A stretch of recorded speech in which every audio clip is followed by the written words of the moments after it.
Aujourd'hui, je rencontre Valentin Decker, qui est un écrivain et copywriter de 25 ans. Il a sorti son premier livre en décembre 2017 qui s'appelle Devenir remarquable à l'ère du numérique. Il est actuellement en train d'écrire son deuxième livre et l'originalité de sa démarche est de partager vraiment tout son processus de création. C'est quelqu'un qui s'est beaucoup intéressé aux routines de travail et au quotidien d'artistes et d'écrivains. Et je suis très contente de pouvoir vous présenter un peu ses recherches. Bonjour Valentin. Salut, ça va? Ça va, un peu stressé. Il y a pas de raison. Non, il n'y a pas de raison. Est-ce que tu peux te présenter déjà? Donc, j'ai fait une école de commerce, donc 21 à 25 ans. J'ai fait une école de commerce à Rennes. J'ai fini fin 2017. À la fin de mes études, j'ai enchaîné par un premier job chez Live Mentor. Ouais. Où on est une école en ligne et on donne des cours à des gens qui montent des projets. Ouais. Et donc ça, c'est le job, mon premier job, et c'est le job que j'ai toujours actuellement. Donc un an et demi plus tard. Et en parallèle, depuis 2016, donc depuis 3 ans, j'écris sur mon temps libre. J'écris parce que au début par pur hasard, et j'ai pris goût, et je suis devenu de plus en plus régulier à ça, et c'est devenu un jeu d'essayer de m'améliorer et de progresser. Et du coup, je me suis mis à écrire de plus en plus, d'abord sur un site Medium, ouais. Où c'est une plateforme de blogging où on peut juste créer un profil et écrire des articles. Et ensuite, j'ai créé mon site il y a 1 an. Et j'ai publié un livre aussi en fin décembre 2017, et aujourd'hui je prépare un deuxième livre. Ouais. Voilà. Donc sur la créativité, c'est ça? Ouais. C'est un livre en fait c'est une réflexion que j'ai entamée. Je réfléchis tout le temps à la création, au fait d'écrire, au fait de créer des choses. Et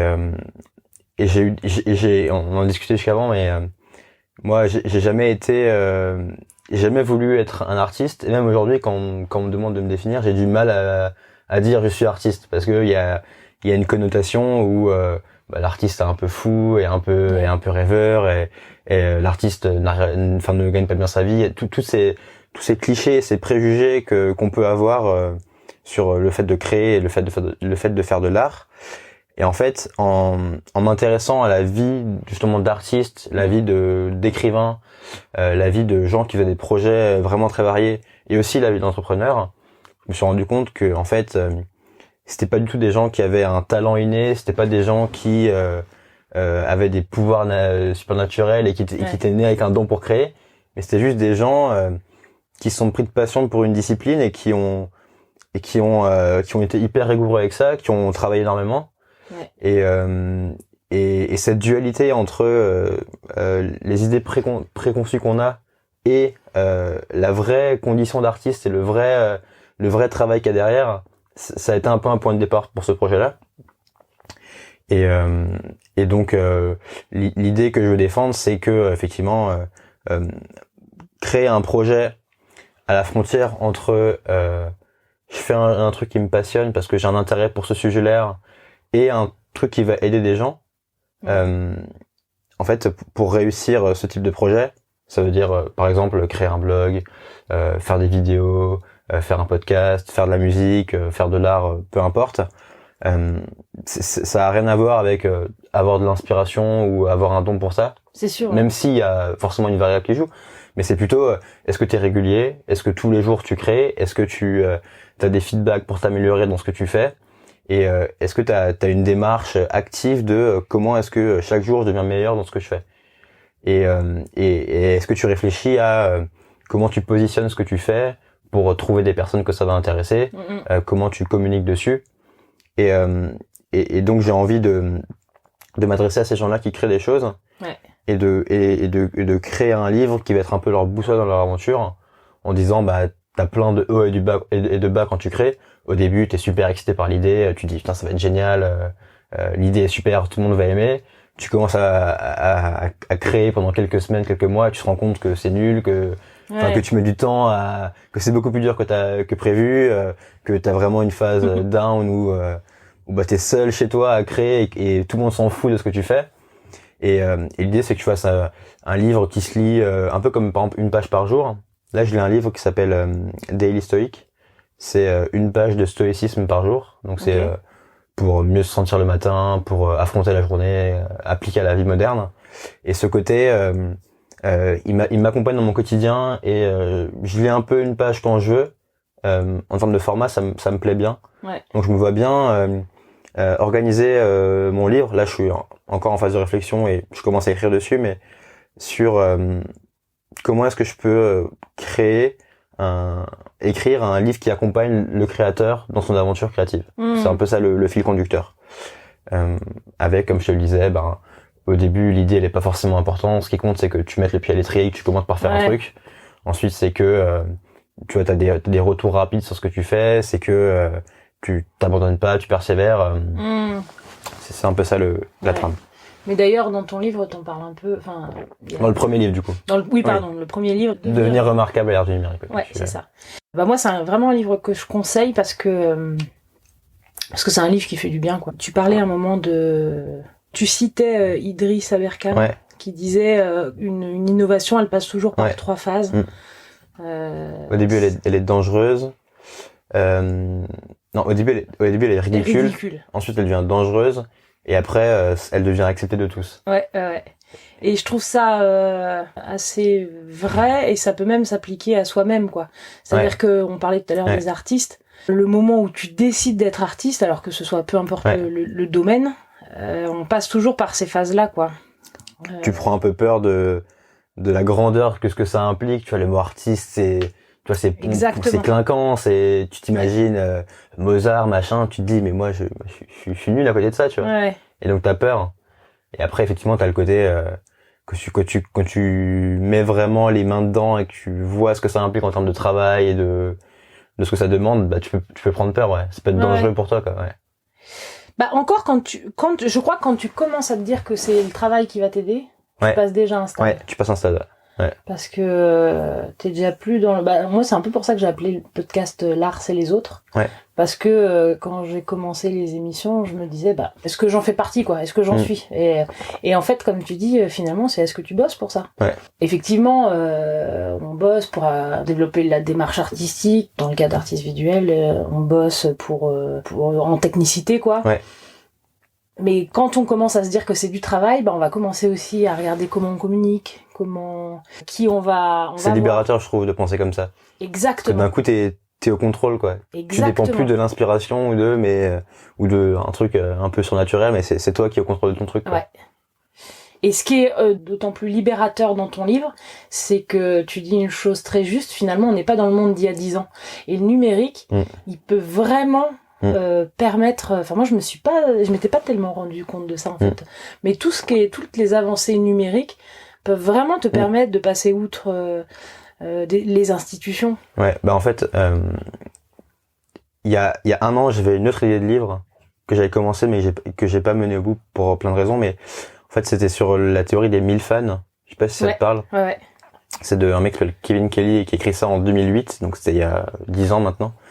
Et il disait que avant Internet, il y a 20-30 ans, si tu voulais être un créateur ou un artiste et vivre de ton art, soit t'étais une méga superstar et t'avais 1 million de fans et t'étais à la Fnac et t'étais à la télé, et donc tu pouvais en vivre, soit t'étais personne, et c'était impossible.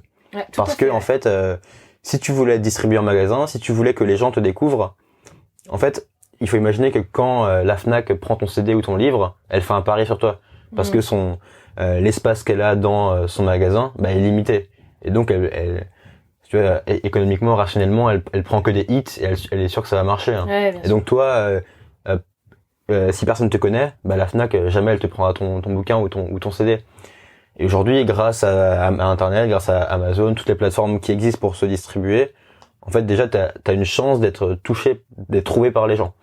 Et donc ce que Kevin Kelly explique, c'est que aujourd'hui tu peux vivre avec 1000 fans, 1000 personnes qui te connaissent, qui achètent ton travail tous les ans, et ça suffit pour te permettre de vivre indépendamment. Et d'un coup tu passes de 1 million à 1000, tu vois, ça devient possible, ça devient réalisable, quoi. Ouais. Et parce que tu peux leur vendre directement un truc, tu vois. Ils achètent sur ton site, tu leur envoies directement. Et il y a aucun intermédiaire. tu perds aucune commission au passage, ou enfin beaucoup moins qu'avant où tu devais être à la Fnac et eux ils prenaient une grosse partie. Et tu peux créer une relation directe avec eux. Ouais, tout à fait. Et ça c'est permis grâce à Internet quoi. Mais c'est d'ailleurs ce que t'as fait avec ton livre. C'est ce que j'ai fait avec mon livre. Parce que comment ça s'est passé du coup? T'es passé par... Ouais, moi je l'ai auto-édité par Amazon. Donc ça c'est simple à faire. Enfin, c'est hyper simple. Y a pas de... Si je schématise, c'est tu mets un PDF en ligne. Ouais. Et tu mets le titre et après t'as 2-3 trucs à remplir, mais c'est pratiquement aussi simple que ça.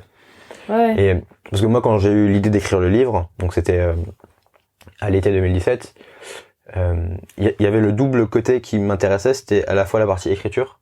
Tu vois, j'avais des trucs à dire, j'avais envie de raconter un peu ce que j'avais sur le cœur, donc il y avait cette partie qui m'intéressait. Et il y avait la partie mener un projet, communiquer dessus, le créer, tu vois, et vendre un produit derrière. Ouais, tout à fait. Il y avait ce double aspect qui m'a beaucoup intéressé avec le livre. Et en fait, j'ai rapidement réfléchi sur l'idée de contacter des éditeurs. Et je pense que, enfin, j'avais aucune audience, personne ne me connaissait. C'était mon premier livre, il y avait très peu de chances que quelqu'un accepte. Donc j'avais dépensé beaucoup d'énergie, passé beaucoup de temps à démarcher des gens, faire des dossiers qui m'auraient jamais répondu. Donc je me suis dit, ok, je vais pas m'emmerder, je fais tout seul. Et au moins, je pourrais dire que de A à Z, j'ai fait tout le process et je sais à quoi ça ressemble et je sais ce qu'il faut faire. Et donc du coup, j'ai vu que Amazon KDP, ça s'appelle, le programme, te permet de faire... Et ce qui est dingue, c'est que t'as un livre... Moi, j'ai un livre papier, tu vois. Ouais. Ça, c'est fou, hein. Oui, non, mais c'est clair. Hein. Donc, je mets le PDF en ligne, je choisis le prix. Ils me disent, il y a un minimum de prix. Moi, ensuite, je choisis au-dessus. Et ensuite, en quelques jours, il est en vente. Ouais. Et potentiellement, tout le monde peut l'acheter. Et ce qui est dingue, c'est que moi, j'ai aucun frais à avancer. J'ai pas de stock à avoir. Parce que Amazon me l'imprime, Amazon le livre, Amazon fait tout pour moi. Il gère le paiement. Moi, j'ai juste à mettre le PDF et les ventes tombent tout seuls. Ouais. Et en plus, les redevances que je touche en tant qu'auteur sont supérieures à celles que j'aurais touchées avec un éditeur. Ouais. Donc pour moi, c'est tout bénef, même si je suis très très loin d'en vivre de ça et l'éditeur t'apporte d'autres choses pour le coup. Il t'apporte une crédibilité, il t'apporte un regard extérieur sur le livre que moi j'ai pas eu. Il t'apporte un réseau pour être en librairie. Il t'apporte d'autres choses. Mais moi, en tant que first time auteur, donc mon premier livre, et en tant que je voulais un peu découvrir le truc, c'était la solution idéale, quoi. Ouais, c'est ce qui aurait pas été possible il y a 20 ans, quoi. Jamais j'aurais pu publier un livre et aujourd'hui, qui sont dans les mains de 500 personnes, quoi. C'est impossible. Ouais. T'as eu 500 ventes, là? Ouais. C'est bien. Ouais, je suis content. Je m'étais dit ça fait un an et demi. Un an et demi. Et ce qui est fou, c'est que pendant toute l'année dernière, j'en vendais pratiquement un par jour. Ça fait ça fait ça. Hein, ça fait du bien au moral. Ouais, c'est cool. C'est cool, surtout que après, enfin, pour le travail investi et ce que j'en récupère en termes financiers, je suis très loin du compte, quoi. Mais c'est pas pour l'argent que je l'avais fait déjà. Et c'est une super expérience qui m'a tellement plu que je la reconduis maintenant. Donc. Puis en plus, les livres, ça peut. Enfin, tu peux encore avoir des ventes dans 3 ans. Enfin, c'est ça qui est dingue. Aussi, quoi. Et la meilleure manière de vendre un livre, c'est d'en écrire un autre. Parce que du coup, tu touches plus de gens et plus de gens vont aller voir ton travail. Et tu vois, plus tu crées et plus tu crées un cercle vertueux, quoi. Ouais. Je sais pas comment faudrait appliquer ce genre de choses aux artistes visuels. Mais du coup, en lisant ton livre, m'a fait penser à Austin Kleon. Ouais. Bah, dans mon sac, j'ai son dernier, là. Ah oui? Ouais. C'est lequel? Keep Going. Il est sorti il y a 2 semaines. Je fais le parallèle parce que sa manière de présenter la communication qu'on fait autour d'un travail artistique, ça devient comme aussi matière à créativité que le travail en lui-même. Bah, lui, il y a un truc que j'aime beaucoup qu'il dit, c'est tu vois, c'est plutôt que de partager uniquement le produit fini de ce que tu fais, c'est-à-dire pour un livre une fois tous les ans, en gros, bah, partage le processus. Ouais. Et montre concrètement comment t'écris, ce que tu fais au quotidien pour avancer. Et ça, je trouve ça génial.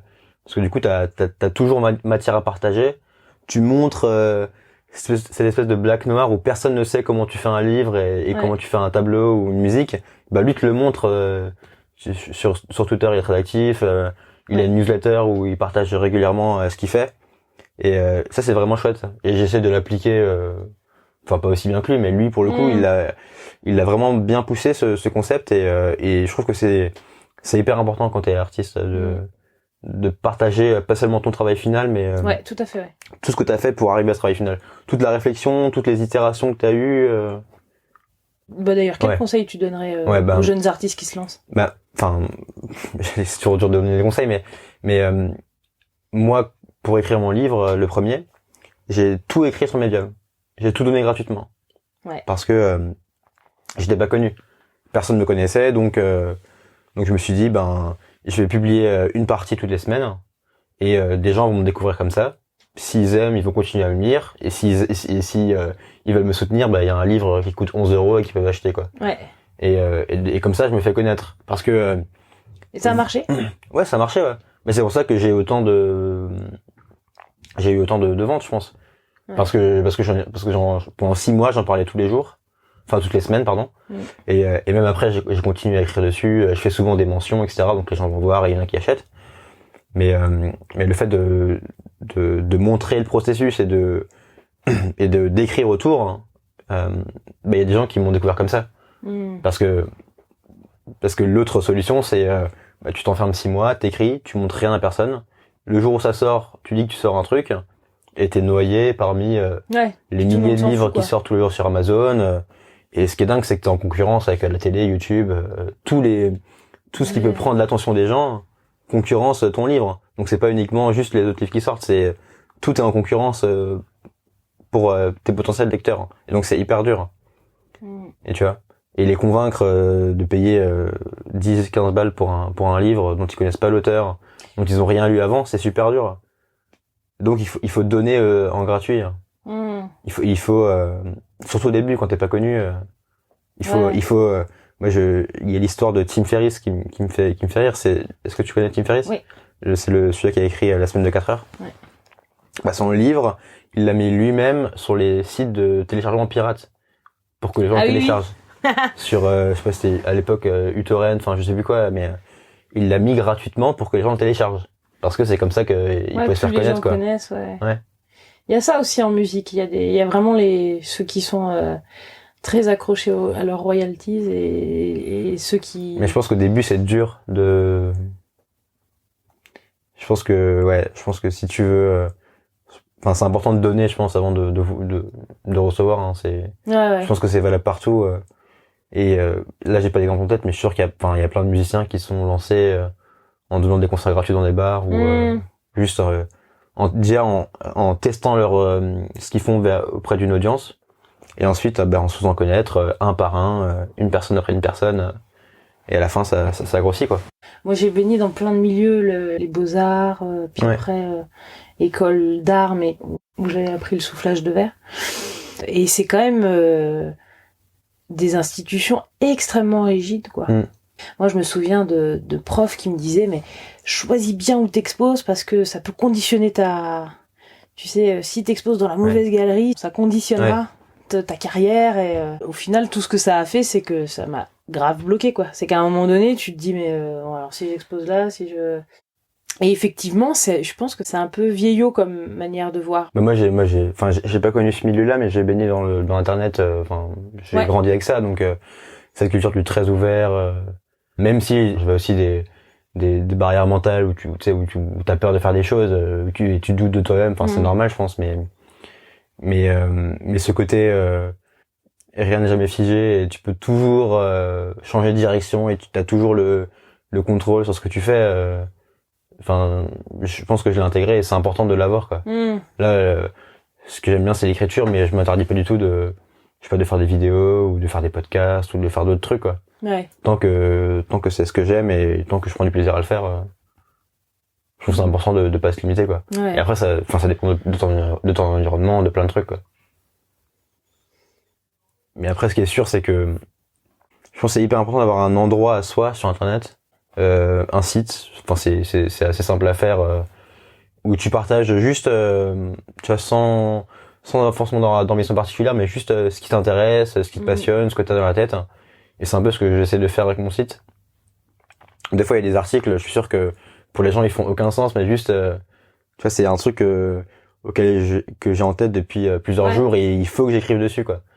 Et ça permet de ranger les choses, quoi. Ouais, et si ça intéresse des gens, tant mieux, tu vois, mais le but, c'est surtout de partager un peu ma réflexion et mon voyage personnel vers je ne sais quoi d'ailleurs, mais juste, enfin tu vois, on est toujours des work in progress, on est toujours en chantier, tu vois, et c'est juste ce truc que j'ai envie de partager, quoi. Ouais, je crois que c'est ça qu'il faut vraiment débloquer, arriver à se dire que c'est ce que tu disais un petit peu tout à l'heure, c'est que finalement être capable de se dire que ce qu'on va faire, ce sera peut-être mauvais, ce sera peut-être même sûrement mauvais. Ouais. Au début, c'est forcément mauvais, hein. Mais voilà. Pour être il y a une citation, c'est pour être un bon artiste, il faut d'abord accepter d'être un mauvais. Et c'est sûr en fait, même dans tout ce qu'on fait dans la vie, c'est comme ça, quoi. Enfin, il y a plein de complications qui viennent nous mettre des bâtons dans les roues, hein, quand on doute de soi-même, on a peur du regard des autres, on a peur du jugement, on a peur de plein de trucs, quoi. Et moi, je me rappelle, mon premier article, quand je l'ai publié, j'étais terrifié aussi. J'avais vraiment très peur de ce que les gens allaient penser de moi. J'avais peur que tout le monde me regarde après à l'école. Enfin, tu vois, des trucs bêtes. Mais on n'est pas vraiment habitué à faire ce genre de choses, quoi. On nous dit un peu toujours de rester dans le droit chemin, de faire un peu toujours ce qu'on nous dit, etc. Et quand on essaie un peu de sortir du cadre, en fait, on n'est pas habitué à le faire, donc forcément c'est un peu difficile au début. Mais je me suis rendu compte que plus je publiais d'articles et plus c'était simple. Et aujourd'hui les podcasts, je m'en fous, quoi. Aussi, toi c'est pareil, je pense. Et en fait je me suis rendu compte que les gens s'en foutent, en fait. On est tous pris dans nos propres pensées, et on a tous nos soucis, nos problèmes, et ce que font l'autre, on s'en fout, en fait, fondamentalement. Et le truc, c'est que les rares personnes qui prêtent attention, parce qu'il y en a quand même quelques-unes, en fait, ils ont plutôt un regard positif. Ils sont bienveillants. Parce que, ils voient que toi se faire un truc. Et même si c'est pas terrible, même si, c'est pas génial, en fait, juste le fait de faire un truc, ça les rend, bienveillants à ton égard. Et parce que souvent, eux aimeraient le faire, mais ne pas forcément. C'est ça. Et du coup, ils sont bienveillants avec toi. Mais même cette approche, elle est presque humaniste, parce qu'il y a vraiment des choses que tu mets en place, que ce soit en écrivant un livre ou en montrant tes croquis, qui génèrent de la création. Et ça fabrique de la poésie ouvrière, quoi. Enfin, c'est-à-dire qu'ils travaillent autour, quoi. Je pense qu'Internet est parfait pour ça. Moi, si ce que je fais et si ce que j'écris donne envie à des gens à les écrire, c'est là où ma mission est accomplie, entre guillemets. Hein. Si je donne l'envie à des gens de le faire, c'est génial. Quand t'es artiste, il faut que tu communiques, il faut que tu sois visible, il faut qu'on te trouve, il faut que tu vendes tes créations pour vivre, tu vois. C'est les mêmes challenges qu'un entrepreneur, finalement. Tout à fait, Donc, je dirais que la seule différence la différence qu'il y a entre les deux, c'est quand tu fais une boîte, on dit souvent que tu résous un problème. Et t'as souvent ce côté, pas toujours, hein, c'est pas toujours vrai, mais t'as parfois ce côté, je fais ce que je fais de manière délibérée, tu vois. C'est-à-dire, j'analyse le marché, j'analyse la concurrence, mon environnement. Je vois qu'il y a un trou à un endroit et je vais créer une solution pour ce trou-là. Et parce que forcément, il y a des gens qui ont pas de solution à leur problème. Si toi tu leur apportes, ils vont te payer pour ce que tu fais, et tu vas pouvoir grandir comme ça. Quand t'es artiste, c'est d'abord un truc qui vient de toi, je pense. C'est d'abord un truc où tu le fais pour toi, pour te faire plaisir, et donc tu résous pas de problème en soi, en fait. Ce que tu crées peut inspirer des gens. Tu pars du besoin que t'as toi, et pas du besoin des autres. C'est ça. Mais après, je sais pas, est-ce que tu peux avoir comme point de départ, je crée des choses pour des gens? Oui, forcément. Mais je trouve que l'approche, quand t'es artiste, elle vient plus de toi. Est-ce que t'es touché par de la musique, par des œuvres? Récemment, tu as le film sur Lady Gaga? Je sais pas si tu l'as vu. J'ai entendu parler, je l'ai pas vu. Pour le coup, il m'a bien touché. Ah ouais? Ouais. Je pense que tu vas aimer en tant qu'artiste. C'est un film qui parle, je pense. J'ai un peu découvert en détail il y a pas très longtemps, et j'étais assez impressionné. Il y a un reportage Netflix sur elle qui s'appelle 5 Foot quelque chose, sa taille en américain, et on la suit dans la création de son dernier album, et c'est très touchant. Tu vois vraiment le côté sueur et travail dans ce qu'elle fait, quoi. Et tu vois le côté aussi un attachement aux fans vraiment très très profond. Tu vois que c'est pas triché, c'est pas joué. Et en fait, je savais pas trop, mais elle parle vraiment à un groupe de gens particuliers. C'est des gens rejetés, c'est des gens qui sont un peu déviants selon les codes de la société. D'accord. Et Des gens marginalisés, tu veux dire? Ouais, c'est ça. Et elle leur a fait, elle s'adresse vraiment à eux. Et du coup, elle s'est construit un socle de fans vraiment hardcore de cette population-là. Et tu crois qu'elle a pensé à... Non, je pense pas. Je pense pas qu'elle l'a vraiment réfléchi.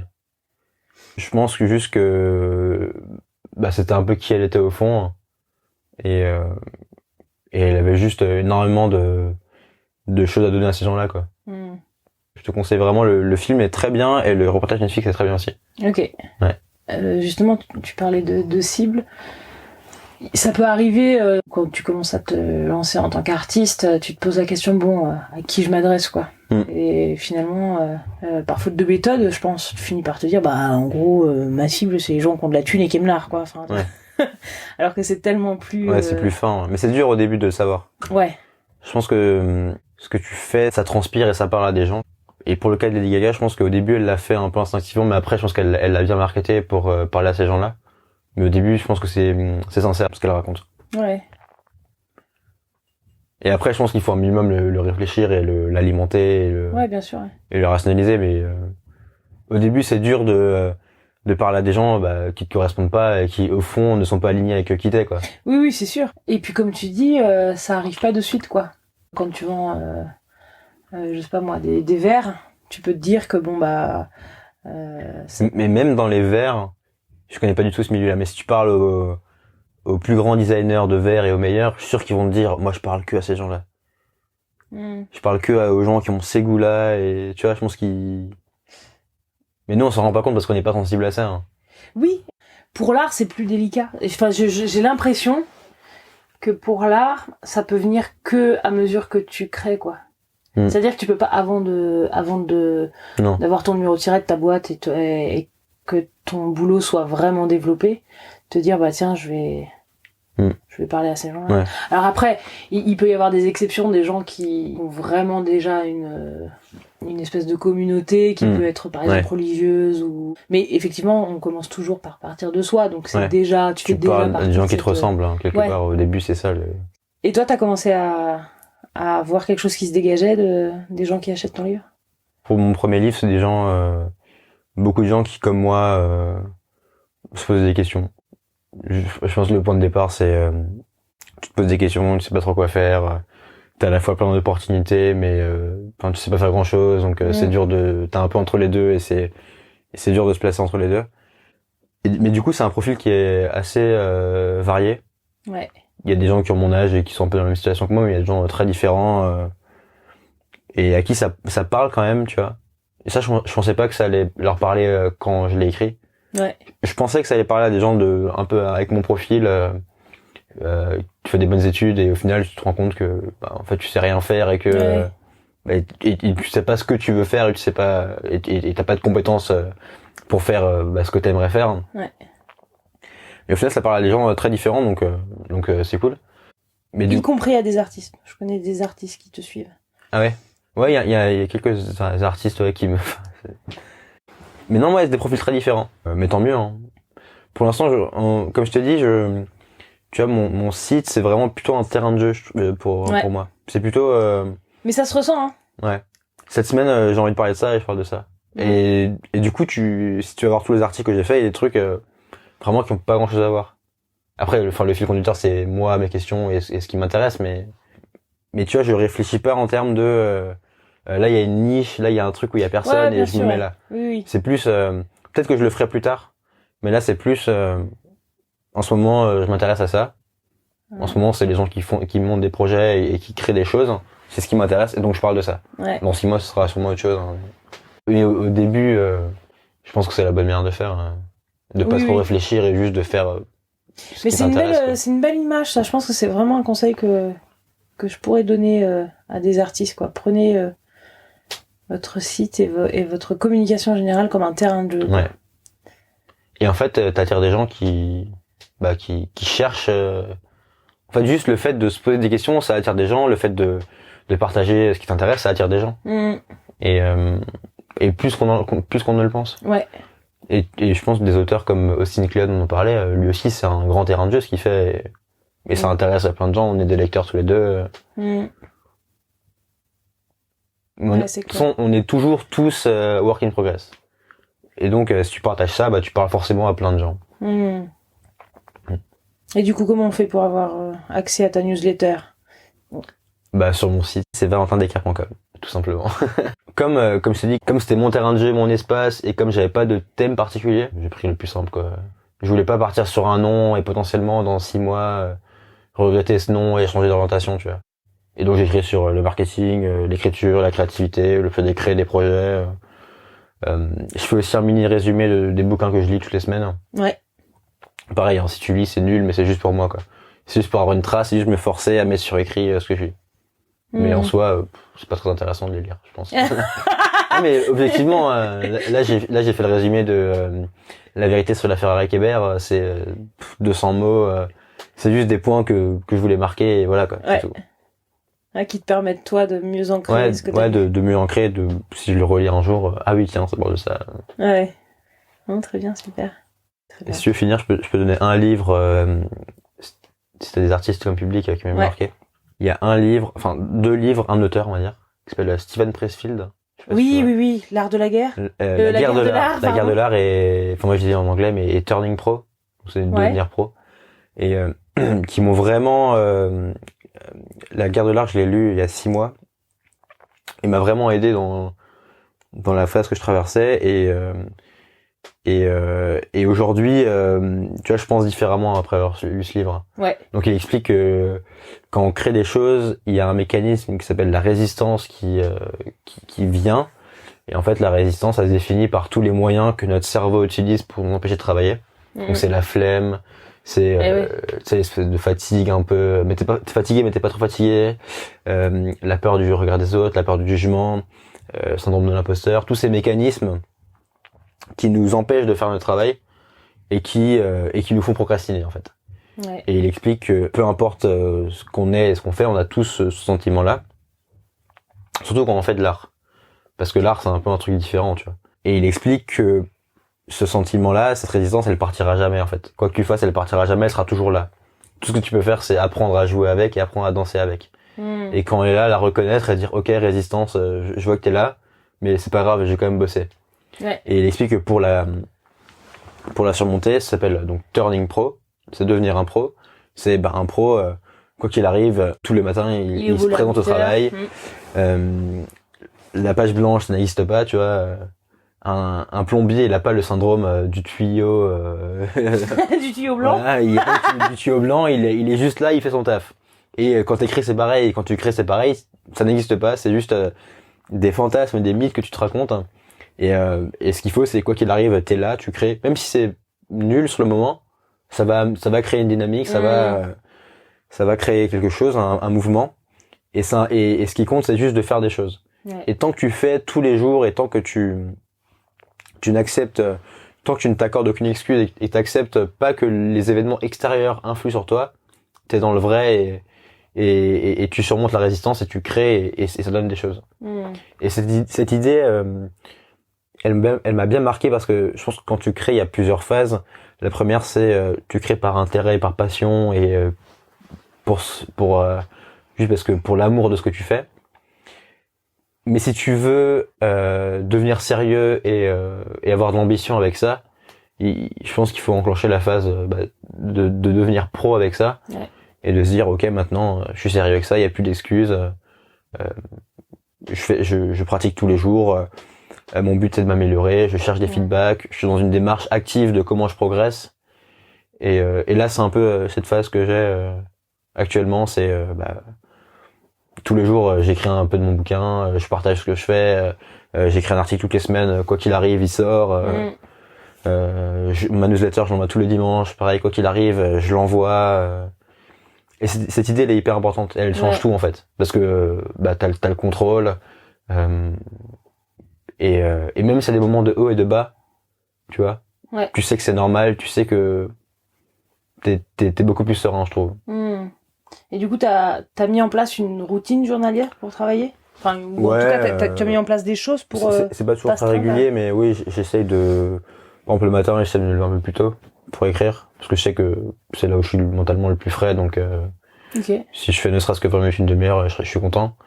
Et le soir, pareil, après ma journée de travail, du coup, j'essaye de quand je rentre, de tout couper pendant 2 heures, de faire à manger, de regarder YouTube ou des vidéos, et après de me remettre une demi-heure, 1 heure pour avancer, quoi. Et si je fais ça, à la fin de la semaine, j'ai mon article, j'ai ma newsletter et j'avance mon bouquin. Donc, et au final, c'est pas énorme en termes de travail, tu vois. Oui, c'est vrai, ouais. C'est juste que il faut se dire, j'ai aucune excuse. Quand la flemme est là, il faut pas avoir la faim, il faut la combattre activement, et repousser les distractions et vraiment être un pro, en fait. C'est vraiment la définition du professionnel, c'est celui-là qui est là tous les jours, quoi, en fait. Ouais. C'est pas pro au sens joueur de foot pro ou joueur de sport pro, c'est pro au sens tu vois, j'ai pas d'excuses et je suis là quoi qu'il arrive, je suis là. Je fais mon travail. Ouais. Ça c'est hyper important, je pense. Et c'est vraiment quelque chose dont on parle très peu chez les artistes. Ouais, moi ça m'a marqué. Mais certains artistes l'ont vraiment par exemple Stephen King, il y a son bouquin On Writing en anglais, en français je sais pas le titre, mais où il raconte sa routine d'écriture et comment il s'y prend. Bah lui, c'est un pro. Tous les matins, il écrit 10 pages, quoi qu'il arrive. Il s'enferme dans son bureau toute la matinée s'il faut, mais il sort 10 pages. Ouais. Et donc et ça veut dire que tu ne dépends pas des événements extérieurs, tu dépends pas des autres, tu dépends pas de ta motivation, de ta fatigue, de ta flemme. C'est juste, tu fais en sorte que tous les matins, tu fais tes 10 pages. Et elles peuvent être pas bien, hein. Il dit que souvent ces 10 pages sont nulles, mais ça permet de tous les jours combattre de la résistance et tous les jours être là, quoi. Ça permet que finalement le jour où t'as un éclair de génie, bon alors pas dans le sens mystique, hein, que cette bonne énergie là elle te touche, tu donnes te trouves au travail, quoi. Si t'as une idée de fou mais que tout est enrayé, quoi, enfin qu'il y a des grains de sable dans les mécanismes, mais d'ailleurs tu trouves des bonnes idées en faisant, en fait. Tu trouves pas des idées en cherchant l'idée. Eh oui. Ça c'est un peu le mythe que t'as aussi. Tu dis j'aimerais bien créer un projet, mais j'attends une bonne idée. En fait c'est plutôt l'inverse. C'est commence par faire un truc n'importe quoi, commence par écrire n'importe quoi, et tu vas voir que plus tu vas faire et plus tu vas avoir d'idées qui vont venir. Ça c'est vraiment un truc que j'ai remarqué. Plus j'écris et plus j'ai d'idées de choses sur lesquelles écrire. Et pareil pour les gens qui montent des boîtes. Une fois que tu crées un truc, t'as plein d'idées qui te viennent et de trucs que tu pourrais faire en parallèle ou si ce projet-là venait à se fermer. Et c'est dingue parce que les idées appellent les idées et en fait c'est vraiment cette idée de mouvement. Ouais. Tu vois, toujours faire des trucs, toujours être en mouvement, parce que pour démarrer l'effort il est hyper important à fournir. Mais tant que tu restes en mouvement, tant que tu fais un peu tous les jours, tant que tu restes actif, ça va. Ouais, et en plus, tu feras forcément des choses de meilleure qualité. Il y a une étude qui avait été faite il y a quelques années. Tu vois de quelle étude tu veux parler, non ? Il y a plein d'études qui montrent que pour faire du bon travail, il faut faire beaucoup de travail. Ouais, et pas chercher à faire le meilleur possible. Je crois que l'étude, il y en a plusieurs, mais il y en a une, c'est où ils ont pris 2 groupes d'enfants. Ils ont dit à un groupe, vous avez 4 heures pour faire un seul truc. Un seul modelage. Ouais, un seul modelage. Et les autres, vous avez 4 heures pour en faire 100. Ouais. Et ceux qui en ont fait 100, en fait, tout ce qu'ils ont fait, c'était de bien meilleure qualité que le groupe qui a passé 4 heures sur un seul truc. Ouais. Et c'est paradoxal, hein. Ouais. Mais, ça m'avait, et en même temps, c'est libérateur d'entendre ça. Ouais. Que ce soit induit par des gens autour de toi ou que tu te le dises toi-même, ça s'appelle le perfectionnisme peut-être, où t'as l'impression qu'il faut que tu fasses le mieux possible. Déjà c'est antiproductif, ça bloque quoi. Enfin, c'est comme ça que tu te crées la page blanche quoi quelque part. Parce que tu peux toujours faire mieux au final. Ton truc serait jamais parfait. Exact. Donc si tu cherches le parfait, en fait ton truc tu finis jamais quoi. Ouais. Et il y avait un autre truc que j'ai lu récemment, c'est sur Picasso. Je sais pas si tu l'as passé, mais c'était Picasso, en fait, il a créé, je crois, plus de 15 000 tableaux dans sa vie. Un nombre hallucinant. Et en fait, si tu rapportes ça à sa vie, il a vécu 91 ans. Ouais. Ça veut dire que de 20 ans à 91 ans, il a créé une œuvre par jour. Oui, j'avais vu ça, ouais. Donc ça fait une œuvre tous les jours pendant 71 ans. Ça, c'est hallucinant. Ouais. Et c'est très loin de de l'image que tu peux avoir si tu le connais pas, du peintre génie qui a peint 5 tableaux qui sont restés mythiques. Ouais. En fait, le mec a juste peint 20 000 tableaux et il y en a 10 qui nous ont restés, quoi. Voilà. Cool. Merci Valentin.